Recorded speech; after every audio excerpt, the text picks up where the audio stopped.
بحمد ربي أبدأ المنيرة ثم الصلاة والسلام السيرة على نبي اسمه محمد أبوه عبد الله منه مفرد أبوه عبد الله منه مفرد.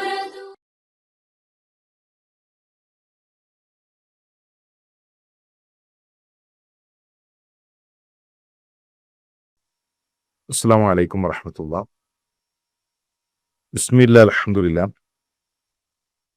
അൽഹംദുലില്ലാഹി റബ്ബിൽ ആലമീൻ വസ്സലാത്തു വസ്സലാമു അലാ റസൂലില്ലാഹ്. അബൂ ത്വാലിബിന്റെ വഫാത്തുമായി ബന്ധപ്പെട്ട കാര്യങ്ങൾ കഴിഞ്ഞ ക്ലാസ്സിൽ വിശദമായി കൊണ്ട് നമ്മൾ മനസ്സിലാക്കി. അള്ളാഹുവിൻ്റെ റസൂൽ സല്ലല്ലാഹു അലൈഹി വസല്ലമക്ക് വലിയ സങ്കടമുണ്ടാക്കിയ ഒന്നായിരുന്നു അബൂ ത്വാലിബിന്റെ വഫാത്ത്. മറ്റൊരു ദുഃഖം കൂടെ അതിനെ തുടർന്ന് റസൂലുള്ളാഹിയുടെ ജീവിതത്തിലേക്ക് കടന്നു വന്നു. അത് തൻ്റെ പ്രിയപ്പെട്ട ഖദീജ റളിയല്ലാഹു തആല അൻഹയുടെ വഫാത്തായിരുന്നു. നബുവത്തിൻ്റെ 10-ാം വർഷം, ആമുൽ ഹുസ്ൻ, ദുഃഖവർഷം എന്നാണ് ചരിത്രത്തിൽ അറിയപ്പെടുന്നത്. റസൂലുള്ളാഹിയുടെ ജീവിതത്തിലെ ഏറ്റവും വലിയ രണ്ട് ദുഃഖങ്ങൾ, ഒന്ന് അബൂ ത്വാലിബിന്റെ വഫാത്ത്, മറ്റൊന്ന് ഖദീജ റളിയല്ലാഹു തആല അൻഹയുടെ വഫാത്ത്. തൂഫിയത് ഖദീജ ഖബ്ല മഖ്റജി നബി സല്ലല്ലാഹു അലൈഹി വസല്ലം ഇലൽ മദീന ബി3 സിനീൻ. റസൂലുള്ളാഹി മദീനയിലേക്ക് ഹിജറ പോകുന്നതിന്റെ 3 വർഷം മുമ്പ്, അഥവാ നബുവത്തിന്റെ 10-ാം വർഷത്തിൽ ഖദീജ റളിയല്ലാഹു തആല അൻഹ വഫാത്തായി. എപ്പോഴാണ് ആ വഫാത്ത്? അത് പണ്ഡിതന്മാർക്കിടയിൽ അഭിപ്രായ വ്യത്യാസങ്ങളുണ്ട്. അബൂ ത്വാലിബിന്റെ വഫാത്ത് കഴിഞ്ഞ് 3 ദിവസം കഴിഞ്ഞ് എന്നഭിപ്രായപ്പെട്ടവരുണ്ട്, 1 മാസം എന്നഭിപ്രായപ്പെട്ടവരുണ്ട്, അല്ല 2 മാസം എന്ന് അഭിപ്രായപ്പെട്ടവരുണ്ട്.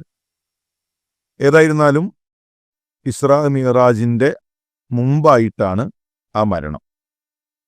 എത്ര ദിവസം കഴിഞ്ഞിട്ടാണ്, അബൂ ത്വാലിബിന്റെ വഫാത്ത് കഴിഞ്ഞ് എത്ര ദിവസം കഴിഞ്ഞിട്ടാണ് എന്നതിൽ ഖിലാഫുണ്ട്. ലാക്കിൻ ഇഖ്തുലിഫ ഫി തഈനിൽ യൗമി വശഹർ, ഏതാണ് ആ ദിവസം, ഏതാണ് ആ മാസം എന്നതിൽ അഭിപ്രായ വ്യത്യാസമുണ്ട്.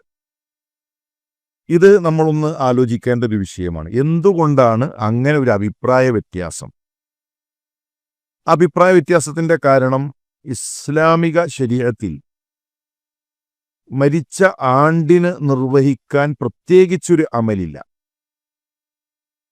ഒരു വ്യക്തി മരിച്ച് 1 വർഷം പൂർത്തിയാകുമ്പോൾ അന്ന് പ്രത്യേകമായി ചെയ്യാൻ വല്ല അമലുമുണ്ടായിരുന്നുവെങ്കിൽ ഖദീജ റളിയല്ലാഹു തആല അൻഹ വഫാത്തായ ദിവസത്തിൽ എങ്ങനെ അഭിപ്രായ വ്യത്യാസം ഉണ്ടാകും? പല ആളുകളും പറയും, ഇന്ന് ഉമ്മയുടെ ആണ്ടാണ്, ഉപ്പയുടെ ആണ്ടാണ്, ഫാത്തിഹ ഓതണം, ഉസ്താദിനെ വിളിപ്പിച്ചുകൊണ്ട് പ്രാർത്ഥന നടത്തും. പ്രത്യേകമായ പല ആചാരങ്ങളും ഭക്ഷണ വിതരണങ്ങളുമൊക്കെ മരിച്ചു 1 വർഷം പൂർത്തിയാകുന്ന ദിവസത്തിൽ ആ ദിവസത്തിന് പ്രത്യേകത കൽപ്പിച്ചുകൊണ്ട് നമ്മുടെ നാട്ടിൽ ആളുകൾ നടത്തി വരാറുണ്ട്. അത് ചെയ്യാത്ത ആളുകൾക്ക് കണ്ടോ ഉമ്മയോട് സ്നേഹമില്ല, ഉപ്പയോട് സ്നേഹമില്ല എന്നാണ് ആളുകൾ ധരിച്ചു വെച്ചിട്ടുള്ളത്. ഖദീജ റളിയല്ലാഹു തആല അൻഹ എത്രമാത്രം റസൂലുള്ളാഹി സ്നേഹിച്ചു.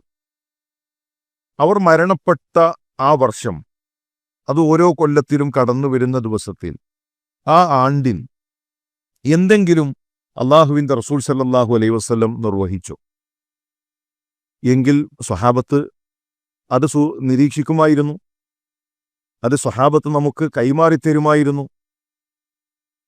നമ്മളുടെ താടിയിൽ എത്ര രോമങ്ങൾ നരച്ചിട്ടുണ്ട് നമുക്കറിയുമോ? ഇല്ലല്ലോ. മുടിയിൽ എത്ര രോമങ്ങൾ നരച്ചിട്ടുണ്ട് നമുക്കറിയില്ല. എന്നാൽ റസൂലുള്ളാഹി സ്വല്ലല്ലാഹു അലൈഹി വസല്ലം തങ്ങളുടെ താടിയിലും മുടിയിലുമായി 20 രോമങ്ങൾ മാത്രമാണ് നരച്ചിരുന്നത് എന്ന് സ്വഹാബത്ത് നിരീക്ഷിച്ച് റസൂലുള്ളാഹിയെ പഠിച്ച് നമുക്ക് കൈമാറിയിട്ടുണ്ട്. ആ ഇൽമു നമ്മളിലേക്ക് എത്തിച്ചിട്ടുണ്ട്. ഹദീസുകളിലൂടെ അള്ളാഹുവിൻ്റെ റസൂലിനെ ഇന്ന് നമുക്ക് കാണാം. എങ്ങനെയായിരുന്നു ആ നടത്തം, എങ്ങനെയായിരുന്നു ആ പുഞ്ചിരി, എങ്ങനെയാണ് റസൂലുള്ളാഹി മുടിവാരിയത്, ഓരോ കാര്യങ്ങളും ഹദീസുകളിലൂടെ നമുക്ക് കാണാം. പ്രവാചക ജീവിതത്തിലെ ഓരോ പാഠങ്ങളും അവർ നമുക്ക് കൈമാറി. എങ്കിൽ ഖദീജ റളിയല്ലാഹു തആലയുടെ വഫാത്തിന് ശേഷം 13 കൊല്ലം ജീവിച്ച റസൂലുള്ളാഹി സ്വല്ലല്ലാഹു അലൈഹി വസല്ലം അവർ മരണപ്പെട്ട ദിവസത്തിൽ എന്തെങ്കിലും ഒരു ആചാരം നടപ്പിലാക്കിയോ? എന്തെങ്കിലും ഒരു ഭക്ഷണ വിതരണം നടപ്പിലാക്കിയോ? അല്ല, ഇന്ന ദിവസമാണ് മരണ ദിവസം, ആ ദിവസം നിങ്ങളൊന്ന് ശ്രദ്ധിക്കണം, ആ ദിവസം ഒന്ന് നിങ്ങൾ പ്രത്യേകമായ ഒരു ഫാത്തിഹ, പ്രത്യേകമായൊരു പ്രാർത്ഥന നിർവഹിക്കണം, അത് നമുക്ക് ചരിത്രത്തിൽ കാണാൻ സാധിക്കുന്നില്ല. മാത്രമല്ല ഖദീജ റളിയല്ലാഹു തആലയുടെ പെൺമക്കൾ അവര് ജീവിച്ചു. ഫാത്തിമ റളിയല്ലാഹു തആല റസൂലുള്ളാഹിയുടെ വഫാത്തിന് ശേഷമാണ് വഫാത്താകുന്നത്. അവരൊന്നും അങ്ങനെ ഒരു ആണ്ട് നടപ്പിലാക്കിയിട്ടില്ല. ചരിത്രത്തിൽ അതിന് തെളിവില്ല. ഇന്ന് നമ്മുടെ നാട്ടിൽ പിൽക്കാലഘട്ടത്തിൽ കൂട്ടിച്ചേർത്ത അനാചാരമാണ് അത് എന്നത് നാം മനസ്സിലാക്കേണ്ടതുണ്ട്. അവരെ മറവ് ചെയ്തത് വദുഫിനത് ബിൽ ഹജൂന ഫി മഖാബിരി അഹ്ലി മക്ക, മക്കക്കാരുടെ ഖബർസ്ഥാനായിട്ടുള്ള ഹജൂനിൽ അവരെ ഖദീജ റളിയല്ലാഹു തആലയെ മറവ് ചെയ്തു. റസൂലുള്ളാഹി സ്വല്ലല്ലാഹു അലൈഹി വസല്ലം ഖബറിലേക്ക് ഇറങ്ങി. അള്ളാഹുവിൻ്റെ റസൂലാണ് ആ മയ്യത്ത് അവരുടെ ശരീരം ഖബറിലേക്ക് ഇറക്കി വെച്ചത്. അന്ന് മയ്യത്ത് നമസ്കാരം ശറഅാക്കിയിട്ടില്ല. അതുകൊണ്ട് തന്നെ ഖദീജ റളിയല്ലാഹു തആലയ്ക്ക് വേണ്ടി ജനാസ നമസ്കാരം നടന്നിട്ടില്ല. ആദ്യമായി അസ്അദ് ഇബ്നു സുറാറ റളിയല്ലാഹു തആലയുടെ മദീനയിൽ ഹിജ്റയുടെ 1 ആദ്യമായി കൊണ്ട് ജനാസ നമസ്കാരം നടക്കുന്നത് അദ്ദേഹത്തിൻ്റെതാണ് എന്ന് ചരിത്രത്തിൽ നമുക്ക് കാണുവാൻ സാധിക്കും. റസൂലുള്ളാഹിയും ഖദീജ റളിയല്ലാഹു തആലയും തമ്മിലുള്ള ബന്ധം വളരെ ഊഷ്മളമായ ദാമ്പത്യമായിരുന്നു. ആരും കൊതിച്ചു പോകുന്ന, ആരും ആഗ്രഹിച്ചു പോകുന്ന അത്രയും സ്നേഹം നിറഞ്ഞതായിരുന്നു അവരുടെ ജീവിതം. 25 വർഷം നീണ്ടുനിന്ന ദാമ്പത്യ ജീവിതം. വഫാത്താകുന്ന സമയത്ത് 65 വയസ്സാണ് അവരുടെ പ്രായം. വിവാഹത്തിന്റെ സമയത്ത് 40 വയസ്സ്. ഖദീജ റളിയല്ലാഹു തആല വഫാത്താകുമ്പോൾ അള്ളാഹുവിൻ്റെ റസൂൽ സല്ലല്ലാഹു അലൈഹി വസല്ലമക്ക് 50 വയസ്സാണ് റസൂലുള്ളാഹിയുടെ പ്രായം. പ്രവാചകൻ വളരെ അധികം അവരുടെ വഫാത്തിൽ ദുഃഖിച്ചു. കാരണം 25 കൊല്ലത്തെ ജീവിതത്തിനിടയിൽ റസൂലുള്ളാഹിക്ക് വെറുപ്പുള്ള ഒരു വാക്കും ഖദീജ റളിയല്ലാഹു തആലയിൽ നിന്ന് കേട്ടിട്ടില്ല. റസൂലുള്ളാഹിക്ക് വെറുപ്പുള്ളൊരു നോട്ടം പോലും അവരുടെ ജീവിതത്തിൽ ഉണ്ടായിട്ടില്ല. ഏതു പ്രതിസന്ധി ഘട്ടങ്ങളിലും റസൂലുള്ളാഹിക്ക് ഏറ്റവും ശക്തമായ പരീക്ഷണങ്ങൾ അനുഭവിക്കേണ്ടി വന്ന ഘട്ടമാണ് 10 കൊല്ലം. ആ പരീക്ഷണങ്ങളിൽ തണലായി, ആശ്വാസവാക്കായി ഖദീജ റളിയല്ലാഹു തആല ഉണ്ടായിരുന്നു. സമ്പത്തുകൊണ്ട്, മനസ്സുകൊണ്ട് റസൂലുള്ളാഹിയുടെ കൂടെ നിന്നു. പ്രയാസങ്ങളിൽ ആശ്വാസമായി, ദുഃഖങ്ങളിൽ കൈപിടിച്ചു. പ്രവാചകൻ സല്ലല്ലാഹു അലൈഹി വസല്ലമ തങ്ങൾ ഖദീജ റളിയല്ലാഹു തആലയുടെ വഫാത്തിന് ശേഷം വീട്ടിൽ നിന്ന് പുറത്തേക്കിറങ്ങാൻ റസൂലുള്ളാഹി ഇഷ്ടപ്പെട്ടിരുന്നില്ല എന്ന്. കാരണം അത്രമാത്രം പ്രയാസം, അത്ര വലിയ ദുഃഖം ഖദീജ റളിയല്ലാഹു തആലയുടെ വിയോഗത്തിൽ റസൂലുള്ളാഹിക്ക് അനുഭവിച്ചു. റസൂലുള്ളാഹി പുറത്തേക്കിറങ്ങൽ കുറഞ്ഞു. അത്രമാത്രം റസൂലുള്ളാഹിയെ സ്വാധീനിച്ച, ചരിത്രം പഠിച്ചാൽ ഏതൊരു സ്ത്രീയുടെ മനസ്സിലും സ്വാധീനം ചെലുത്തുന്ന, മാതൃകയാക്കാൻ കഴിയുന്ന സ്വഭാവ ഗുണത്തിനുടമയാണ് ഖദീജ റളിയല്ലാഹു തആല. ഒരിക്കൽ ജിബ്രീൽ അലൈഹിസ്സലാം റസൂലുള്ളാഹിയുടെ അരികിലേക്ക് വന്നു.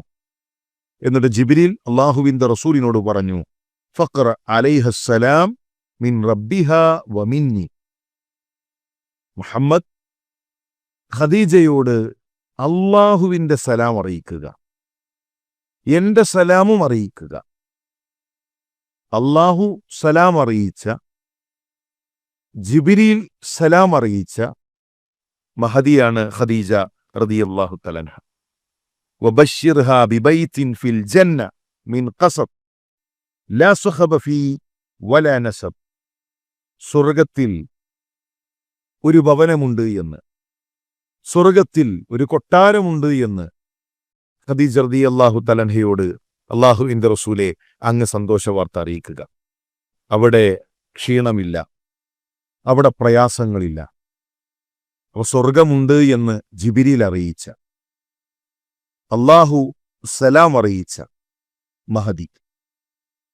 മരണശേഷവും ഖദീജ ഓർമ്മയായി റസൂലുള്ളാഹിയുടെ മനസ്സുകളിലേക്ക് ഒരു തലോടലായി കടന്നു വന്നുകൊണ്ടേയിരുന്നു.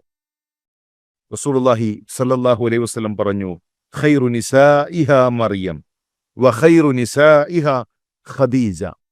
സ്ത്രീകളിൽ ഏറ്റവും ശ്രേഷ്ഠ മറിയമാണ്, സ്ത്രീകളിൽ ഏറ്റവും ശ്രേഷ്ഠയായവർ ഖദീജയാണ്.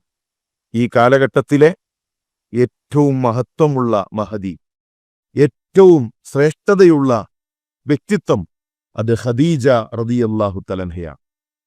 ആയിഷ റളിയല്ലാഹു തആല പറയാറുണ്ട്, ഞാൻ അവരെ കണ്ടിട്ടില്ല. ആയിഷ റളിയല്ലാഹു തആല ഖദീജ റളിയല്ലാഹു തആലയെ കണ്ടിട്ടില്ല. പക്ഷെ എന്നിട്ട് പോലും എനിക്ക് ഖദീജ റളിയല്ലാഹു തആലയോട് ഒരു പ്രയാസം തോന്നി. കാരണം അള്ളാഹുവിൻ്റെ റസൂൽ എപ്പോഴും ഖദീജയെക്കുറിച്ച് പറഞ്ഞുകൊണ്ടേയിരിക്കും. ആയിഷ ഖദീജയുള്ള ആ കാലം, ഖദീജ ഉണ്ടായിരുന്ന ആ ദിവസങ്ങൾ, അങ്ങനെ അവരെക്കുറിച്ച് പറഞ്ഞ് ആയിഷ റളിയല്ലാഹു തആലക്ക് ചെറിയൊരു പ്രയാസം, ചെറിയൊരു നീരസം തോന്നിയെന്നാണ്. നബിയെ, അങ്ങേക്ക് മറ്റ് ഭാര്യമാരില്ലാത്തതുപോലെയാണല്ലോ ഒരു ഖദീജ എന്ന് ആയിഷ റളിയല്ലാഹു തആല ചോദിച്ചപ്പോൾ റസൂലുള്ളാഹിയുടെ മറുപടി, ഇന്നഹാ കാനത് വകാന ലീ മിൻഹാ വലദുൻ. ഖദീജ, അത് ഖദീജയാണ്, അവരിലാണ് എനിക്ക് അള്ളാഹു സന്താനങ്ങളെ നൽകിയത്. മറ്റു ഭാര്യമാരിൽ റസൂലുള്ളാഹിക്ക് മക്കളില്ല. അവരുടെ വഫാത്ത് വരെ അള്ളാഹുവിൻ്റെ റസൂൽ വേറെ വിവാഹം കഴിച്ചിട്ടില്ല. അള്ളാഹുവിൻ്റെ റസൂൽ സല്ലല്ലാഹു അലൈഹി വസല്ലമയിൽ ആദ്യം വിശ്വസിച്ച വനിതയാണ്. അള്ളാഹുവിൻ്റെ മാർഗത്തിൽ ആദ്യമായി ധനം ചിലവഴിച്ചവരാണ്. റസൂലുള്ളാഹിയുടെ പിന്നിൽ ആദ്യമായി നമസ്കരിച്ചവരാണ്. അള്ളാഹു സലാം അറിയിച്ചവരാണ്. അതുപോലെ തന്നെ ഈ ഉമ്മത്തിലെ ഏറ്റവും ശ്രേഷ്ഠതയുള്ള മഹദിയാണ്.